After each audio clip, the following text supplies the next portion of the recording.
IPS Manoj Agarwal દ્વારા બગોદરા ખાતે ચૂંટણીલક્ષી માહિતી સૌરાષ્ટ્રના હોમગાર્ડ કમાન્ડન્ટને આપી।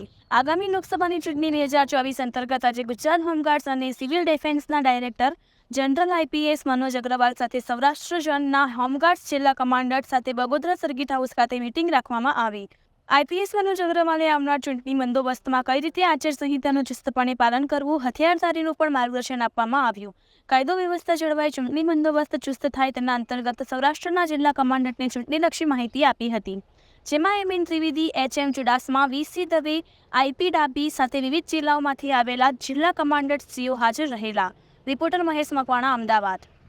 આજે બગોદરા ખાતે અમદાવાદ જિલ્લાના બગોદરા ખાતે કે એક આચારસંહિતા અને સૌરાષ્ટ્ર ઝોનની એક મિટિંગનું એક આયોજન કરેલું હતું।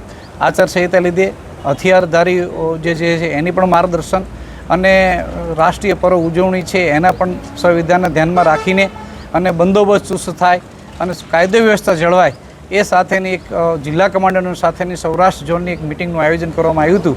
એની સાથે કમાન્ડર ઓફ જનરલ સાહેબ શ્રી મનોજ અગ્રવાલ સાહેબ અને મનીષ ત્રિવેદી સાહેબ, ચુડાસમા સાહેબ, અન્ય જિલ્લાના બધા જિલ્લા હોમગાર્ડ કમાન્ડર હાજર રહીને આની આચારસંહિતા અને મતદાન છે જાગૃતિ થાય અને ત્યાં હોમગાર્ડ જવાન, પોલીસ જવાન, એસઆરપી અન્ય જો હોય એની સાથે અત્યારે હેટિવ ચાલે છે એટલે એની છાશ છે, પાણી છે, છાંયડો છે, એની રહેવાની વ્યવસ્થા છે, ફૂડ પેકેટની વ્યવસ્થા છે, વાહનની વ્યવસ્થા છે, હથિયાર વ્યવસ્થા છે, એ સંપૂર્ણપણે માહિતગાર કર્યા હતા। આ બાબતની મિટિંગ હતી ટૂંકમાં।